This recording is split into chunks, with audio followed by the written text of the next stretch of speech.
Yeah, just my take on things.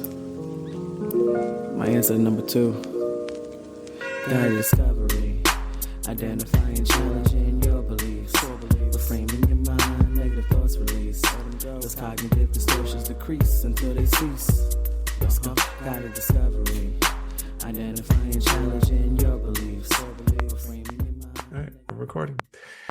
Welcome back to Peplow's Ghosts. Great to have another episode here. Super excited about our guest here back, a first time here for Peplow's Ghosts to actually bring back a guest.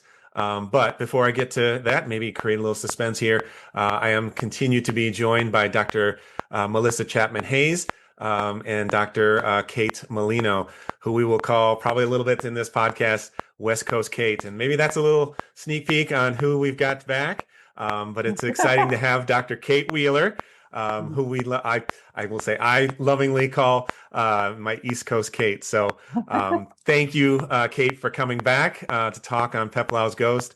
It's exciting to kind of have you and your perspective and your leadership here and, keeping the psychotherapy a part of the role of the PMHNP and such. So I think what we were talking about right before we started recording is maybe kind of sharing a little bit. This is going to be maybe a how-to podcast. So how to do psychotherapy within the practice. And I know both Kate's and myself do some psychotherapy within our clinical role. And, and Melissa can maybe kind of jump in and kind of make sure that we don't get too jargony and things like that, but also helping us kind of, understand some of the questions that obviously on a podcast we can't ask. So Kate, maybe I'll just kind of throw it to you and just kind of maybe get you going, for you, thinking back or thinking kind of even today, I know you've retired from your academic role, but you still maintain a clinical practice. Why did you want to keep that? Why did you want to kind of hold on to those patients and still do psychotherapy? And what is the pragmatics of keeping that practice or part of your daily, weekly life going? Mm-hmm. Well, I didn't think at all about stopping that because I really enjoy it and have liked psychotherapy, my whole career. And I didn't want to see more people than a few days a week. So I have about 12 to 15 patients a week. A lot of them, I get a few referrals, but a lot of them have been with me for a while. So it's just, to me, it's fun. And to condense it is even more fun because the days I don't have people, I'm just like happy because I'm like, oh, what am I going to do today? Which is such a novel feeling since I've been retired. I never had time and I always felt like I wasn't doing stuff that I was supposed to do. And I was always trying to, I don't want to say get out of stuff, but if you're in academia, everybody wants you. Please be on this committee, do this, do that. So I think it was time for me to retire because I was getting crabby about that. And then I was like, realizing that wasn't fair, to be trying to get out of stuff. So anyhow, what did you say? So there wasn't never a question of not continuing to see my patients. The challenge now is I just took a long vacation. It was a little over a month, maybe 5 weeks. And then, telling people, I don't see people that are in crisis usually. My folks are like just kind of normal, neurotic, anxious or depressed people. So, and I always have somebody that covers for me. Somebody needs a med refill or they do have a crisis, but I don't think I've ever had anybody have a crisis while I'm gone. So I'm not worried about it, but they all came back, on time. So exciting because, I wasn't sure how that would play out in terms of, the transference and, who would be annoyed that they were abandoned. But, if you talk about, how did it feel to not come, for the past month and, explore that, it's much better to put it out there than to just pretend like that elephant isn't in the room. Do you know what I mean? Because people that have abandonment issues are going to be,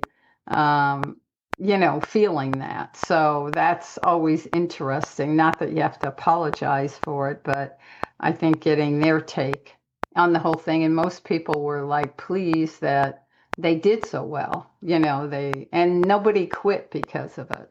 Because I thought, well, they're going to see they don't need to come anymore.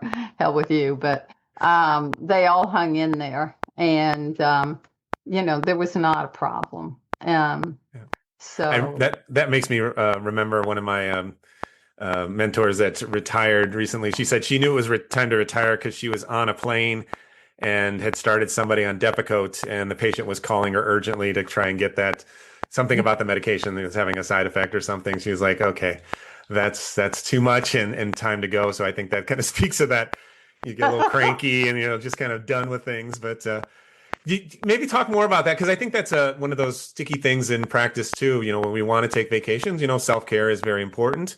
And like you said, that's kind of an extended time away of 5 weeks, which is amazing. But how do you handle those patients that maybe struggle with that countertransference and don't think you can they won't survive for 5 weeks without you? And how do you plan for that, or how do you kind of address it? You mentioned kind of they did survive and they learned from it, but do you do any prep work on that, or kind of get them ready for that? well, I ask them, I'm on this date to that date, and then I tell them way ahead of time.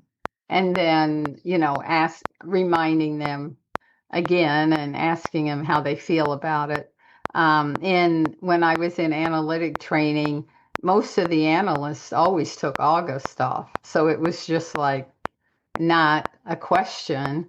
And yeah, so, I think it's surprising. There I had more, I don't know, pushback, maybe because I didn't know what I was doing, but also I may have been seeing people with more serious problems than I see people out of my home. So, I'm not like seeing people with significant psychiatric problems, serious mental illness.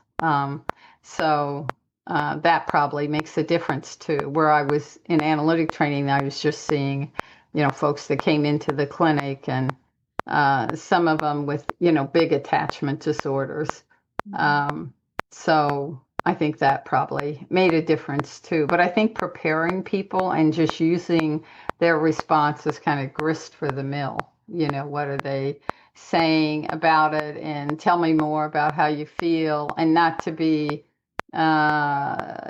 afraid of getting anything negative back, because everybody, we all like to be liked, and maybe they won't like you, because also it could stir up envy, who are you to get to take all this time off, and, I'm struggling here. So, but anyhow, I was pleased that that wasn't an issue. I have a very good person that covers for me. As the years have gone on, I do less medication and more therapy. And my goal is always to get people off of stuff rather than starting medication. So, and I don't prescribe that many like Depakote or a mood stabilizer or an antipsychotic. I'm okay, I'll do an SSRI, but I don't really, no offense, like reading psychopharm articles. I'd much rather read a psychotherapy article. And I think if you're going to do a good job, you got to keep up with the psychopharm. And I don't want to keep up with the psychopharm because it's so boring to me. So I just stick with mostly the therapy piece. And then, if somebody needs a refill, my colleague takes care of that. And I cover for her when she leaves. She's a psych MP that, lives nearby. And, Kate, I'm curious if you would describe a little more, because it sounds like, you have been very intentional about the type of clients you want to work with, and what your parameters are for working with them. And I imagine you have some kind of like screening process or, conversation when they're first interested in working with you about how a goodness of fit might happen. And I'm wondering if you could describe for our listeners a little bit about how you go about doing that. Well, I get, a lot of referrals for EMDR or trauma. So it could be EMDR, could be like a very short-term therapy. It doesn't mean they're going to be, and they might kind of really belong to somebody else, not my patient. So if it's from another therapist that's not EMDR trained and they just heard that I do EMDR trainings or something, or I know how to do it, I'll call them, and, we'll talk about it. I like it if the person comes like just to me while we're doing EMDR and then they go back, because otherwise it just seems, like they're going to come in and tell me what's happening. And if they got somebody else, they're going to go in and tell them what's happening. It's a kind of a waste to have two therapists you're kind of updating on your activities. And so it's much better if they, and also it builds more trust than if, I see them over time and make sure they're kind of together enough to do EMDR. So the assessment wise, I give everybody the dissociative experience scale to see, how dissociative they are. And not that that's like 100% accurate, but if they score, like more than 30, then I'm thinking, okay, it could be, complex trauma. This might not be like a once and done situation. And maybe they just come in, they were in a car wreck and they want EMDR for that. But I want to know, like how much preparation do we need so this person doesn't destabilize with EMDR. So, we'll do some safe state and some imagery stuff. And you can kind of tell from that. I've had people that, don't even have a safe state. They, it's kind of like, oh, this might not be a good candidate here. And so I explain, if the person says like, how long is this going to take? I tell them if they've had a lot of childhood trauma, it could take a while. And I explain that to their referring therapist. But if it's just one horrible thing, it could just be a few sessions. So I'll get a sense from I don't spend a lot of time on the phone with the patient, because I want them, to be in person. I'll tell them what I charge if I don't take insurance. So I'll make that clear. If they don't have out-of-network provider benefits, well, they need to find out about that. Tell them my fee, and then, tell them if they're still interested, kind of how to get here. But a lot of times they want, me to say how long it's going to take or something. So that's where, I said, well, I can get a better idea once you come in and, we discuss it. So then I try to, get a pretty good history about what, have they been in therapy before? What are they here for? What are they, like the question I always ask, how are you going to know this therapy works? What's going to be different for you? So that's going to help us figure out some collaborative goals. So yeah, if somebody comes and they weren't referred they're not in therapy, then, that's fine. And, I kind of do the same in terms of assessing, their stability. If they're on psychiatric medication, if they're on like a benzo or something, I explain that if we're going to do, when we're ready to do EMDR, they shouldn't take the benzo that morning. because we want them to be activated. And I always give them some literature. I have a really good book I love that was written a few years ago, Every Memory Deserves Respect by Debbie Korn.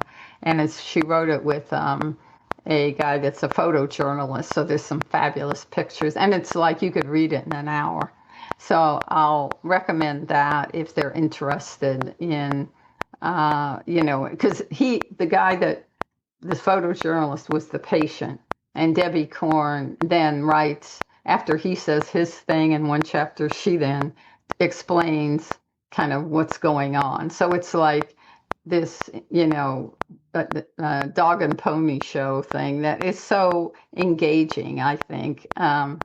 It's not that, theoretical or hard for anybody to understand. So anyhow, but not everybody wants to read about it. So if somebody is, actively in crisis, I had one girl come, had a car accident. She was really dissociated, and she kind of walked in the office like a zombie.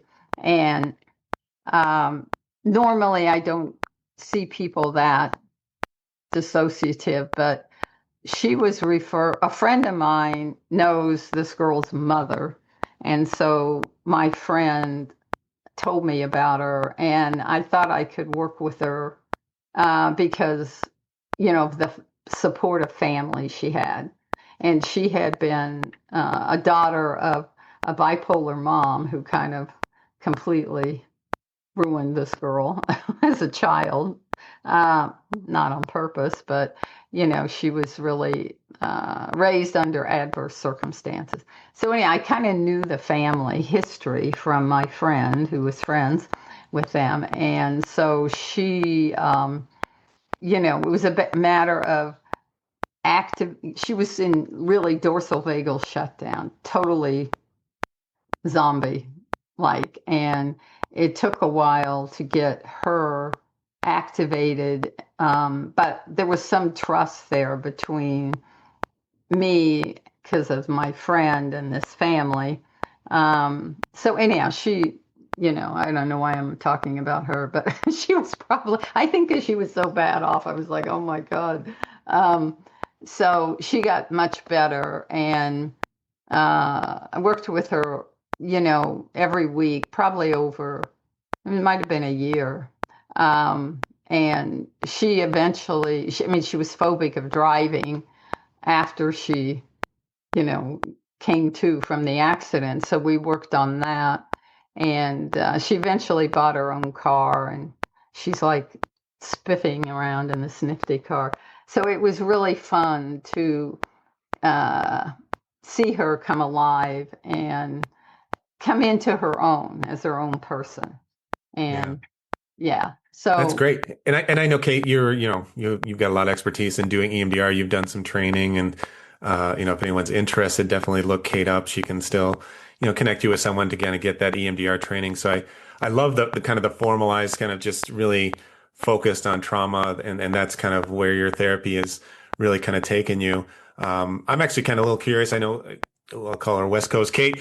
I know you're doing something. Do you have a process in which you kind of screen people for therapy, or because I know that's something that came up at a conference once. Somebody asked, when you see in a patient, how do you make the determination? Do this person need meds, or do they need therapy, or do they need both? And so, Kate, do you have any kind of, or do you just shoot from the hip, kind of like I do? Yeah. Well, I'm happy to talk a little about that. So I work in a very different setting than Dr. Wheeler. My current practice is on actually as the psychiatric provider for a primary care house calls team. So our care is for homebound or bedbound adults. So many of our patients are older, but certainly not all of them are. And so, we drive around the city providing care to folks. So my referrals come from the primary care providers. And so, when I started at this practice, there was no sort of formal, referral screening whatsoever. So it was always kind of a bag of surprises, whatever I would show up and get. But I did develop one actually in consultation we got access as well to a licensed clinical social worker who can also provide some therapy, not in home, but over the phone. So the two of us work together. So, some things we wanted the primary care providers to let us know about in the referral was, yes, does this person have any previous psychiatric diagnoses? Similar to Dr. Wheeler, are they in crisis? Or can they be safely managed, in an outpatient setting where, I'm only part-time with the clinic. So there has to be safety there. What type of therapy do you think they might benefit from, like time limited or more of sort of an ongoing thing, like any goals for care? And then the social worker and I look through the patient's chart. And then generally I will go out and, do an assessment visit. And, sometimes after that assessment visit, I will say, actually, I think you and the social worker would be a really good fit together. Or often I will take on, that patient myself. And so for most of those clients, I'm doing both medication management and psychotherapy, although it is mostly psychotherapy. And it is, given the patient population, the average life expectancy of a patient who enrolls in the program is about 4 years.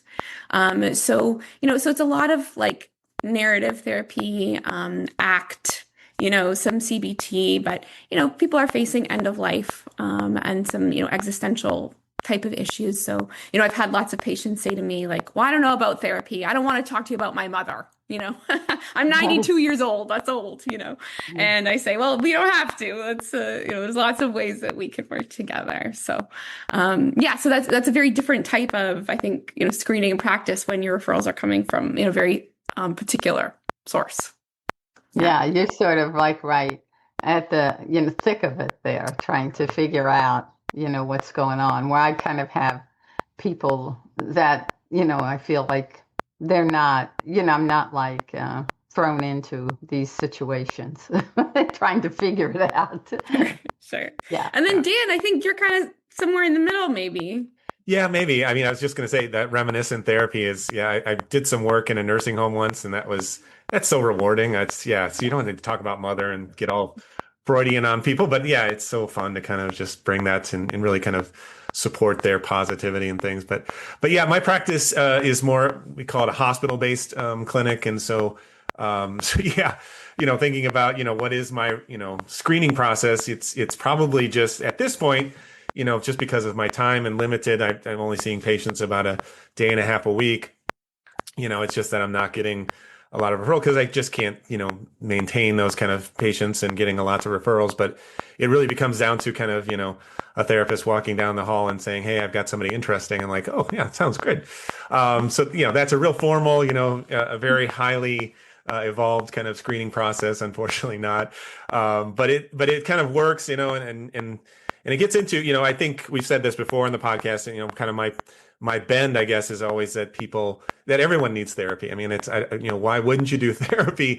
Even if you're on 6 medications, I mean, that's maybe even more of a call to say you need therapy and things. So yeah. And I appreciate you, Dr. Wheeler, kind of saying, that this idea that therapy can actually maybe work people off medications. I know, Dr. Sean Conboy, that's his big thing of, therapy and polypharmacy and, how that can be a real tool to kind of, get people off too many medications and things like that. But yeah, so I just have the bend, if I'm going to do some medications with you, if they're not seeing a therapist already, I'm probably going to get into some therapy with them, kind of that integrative type of thing, med management, psychotherapy appointments in which you can kind of do those multiple billing codes and things like that. So, and maybe kind of wrapping up today, again, kind of wanted to think maybe just like a pragmatic episode here, but, for each of you, let's talk just about documentation. What are some of the things, Kate, I know in your textbook, you've got a whole chapter on this, so, maybe we're plugging your textbook again, which is great, but in reality, what do you include in there? This is something that I think students that I see in my program get really intimidated by. Like, what do I need to have in there? So, so they don't get, called to the carpet and have to repay any monies and things. So Kate, for you, what is, in your mind, what are the kind of the essentials that you need to have in your documentation for your therapy patients? I don't have anybody like checking me or looking over my Oh, shoulder. right. Because So cash. Yeah. I'm like more interested in process notes. Like I'll write about countertransference or a couple of notes about what we talked about and where questions that came up for me. But if it ever gets subpoenaed, then I have to go back and do progress notes, not process notes. So I'm not the good person to, be a role model for, because I really don't like doing the progress notes, and I don't have to Well, then, unless somebody wants them, and I'm not, in a system that's making me. so, So, so tell me yeah. about what do you have to add to the process note to make it a progress note? Well, I do, I would do soap notes. I maybe one time somebody wanted something and it was a pain in the butt to go back and do all these soap notes. And I figured out, sort of my template, and I did do it because I had to, but, um, that was probably the only time I had to. So I think about it in terms of, is it going to be more trouble for me to do a progress note every session? Or is it going to be more trouble on the rare occasion that I get called for those notes? And so I have opted to just do it my way, which is process notes. So I wouldn't tell students that, though. I would tell them they need to do it accurately and succinctly for whatever their agency or, insurance company wants. And I used to do all those insurance forms. So Yeah. I understand it's a pain, but you kind of have to do good documentation. But I do it now more, um, in terms of what I think the process is going on in therapy. And, if the patient, if I feel like we're getting someplace and where I need to go next, and then I'll put question marks for myself. So I'm not like thinking I know it all, or I'll go look up something. So that's probably not, I would just tell you guys that.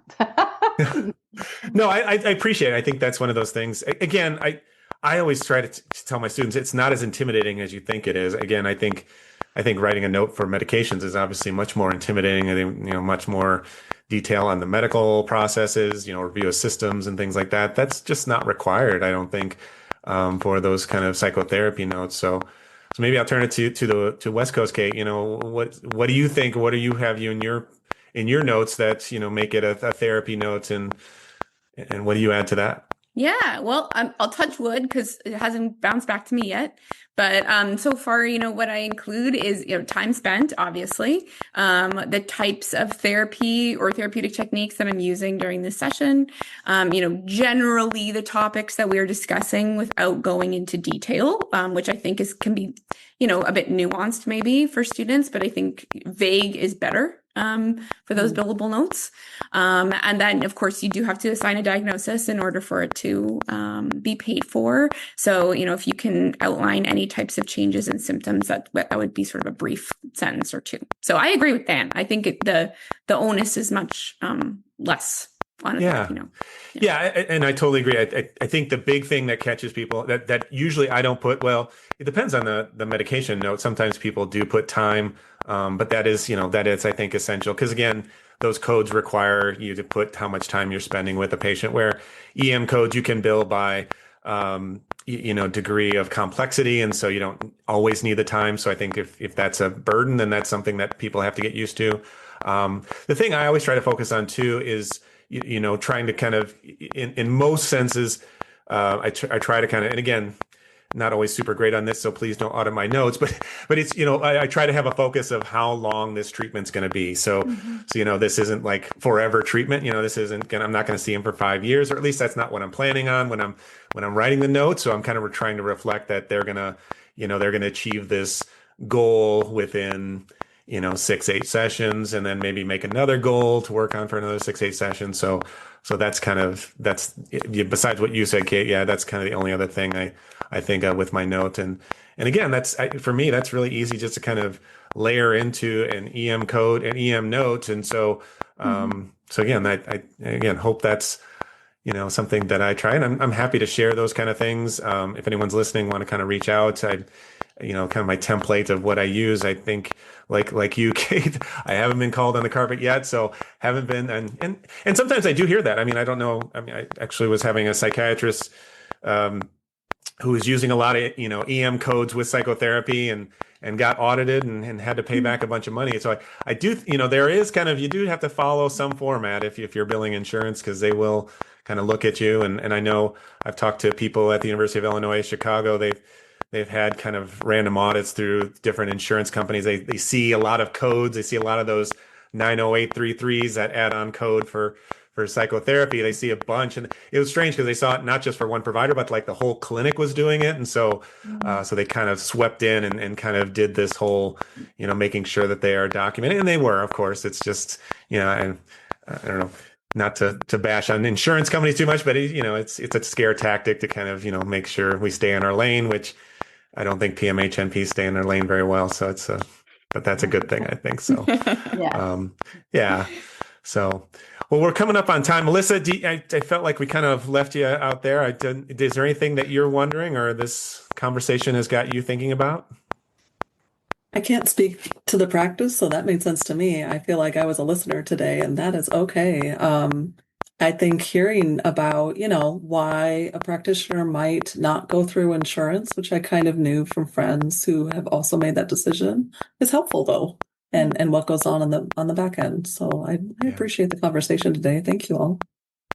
Yeah, it kind of goes into that, you know, staying in your lane. I think, you know, that's why a lot of people are going out into private practice and doing what you're doing, Dr. Wheeler, is just kind of really trying to, you know, do what you want to do what you know is going to be helpful to patients. So, yeah, you know, find your voice and make sure you stick with your voice. And that's the powerful thing here too. So, all right. Well, we'll wrap up our Never Guest here. And so look forward to more episodes coming out this summer. And thank you so much. Please like, comment, and subscribe to the Peplau's Ghost. And we'll see you next episode. Bye. Thank you for including me.